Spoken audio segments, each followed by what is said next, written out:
Hi നമസ്കാരം. ഷൈലാസ് കിച്ചണിലേക്ക് എല്ലാവർക്കും സ്വാഗതം. ഞാനിന്നിവിടെ കരിക്ക് പായസത്തിൻ്റെ റെസിപ്പിയാണ് ചെയ്യുന്നത്. അതിനായിട്ട് ഒരു കരിക്കിൻ്റെ പകുതിയാണ് കേട്ടോ ഞാൻ എടുക്കുന്നത്. അതൊന്ന് അരിഞ്ഞു വെച്ചിട്ടുണ്ട്. എന്നിട്ട് നമുക്കൊന്ന് മിക്സിയുടെ ജാറിലിട്ടൊന്ന് അടിച്ചെടുക്കണം. ആദ്യം ചതഞ്ഞ് കിട്ടിയിട്ടുണ്ട്. പിന്നെ അത് കഴിഞ്ഞിട്ട് കുറച്ച് പാലും കൂടി ഒഴിച്ച് നമുക്കൊന്ന് നല്ലതുപോലെ അരച്ചെടുക്കാം.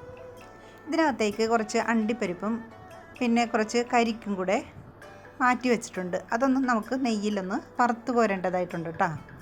എന്നിട്ടൊരു പാത്രം അടുപ്പിൽ വെച്ചിട്ട് 3 ടേബിൾ സ്പൂൺ നെയ്യ് ഒഴിച്ച് അണ്ടിപ്പരിപ്പും പിന്നെ ഈ കരിക്കും കൂടെ ഇട്ട് നമുക്കൊന്ന് വറുത്ത് കോരി വേറൊരു പാത്രത്തിലേക്കൊന്ന് മാറ്റി വെക്കാം.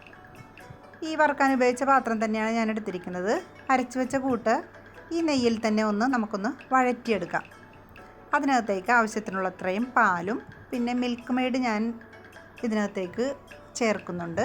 അപ്പോൾ കുറച്ച് മിൽക്ക് മെയ്ഡും ചേർത്തിട്ടുണ്ട് കേട്ടോ. ഇത് ഓരോരുത്തരുടെ ഇഷ്ടം പോലെ. പിന്നെ മധുരവും ഓരോരുത്തരുടെ ഇഷ്ടം പോലെ ചേർക്കാം. എന്നിട്ട് കുറച്ചുകൂടെ പാലും കൂടി ചേർത്ത് നമുക്ക് നല്ലതുപോലെ ഒന്ന് ഇളക്കി തിളപ്പിച്ചെടുക്കാം. എന്നിട്ട് അതിന് ശേഷം 3 ഏലക്ക പൊടിച്ചത് ഇതിനകത്തേക്ക് ചേർത്ത് കൊടുക്കുന്നുണ്ട്. പിന്നെ ഈ പായസം ഒന്ന് കുറുകി കിട്ടാൻ വേണ്ടിയിട്ട് 1 ടീസ്പൂണോളം മൈദ കുറച്ച് വെള്ളത്തിൽ കലക്കി ഇതിനകത്തേക്ക് ഒഴിക്കുന്നുണ്ട്.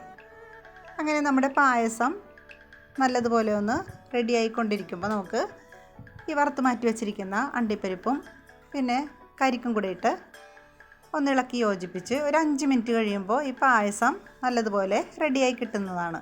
അപ്പോൾ നല്ല ടേസ്റ്റാണ് കേട്ടോ ഈ പായസം, കരിക്ക് പായസം.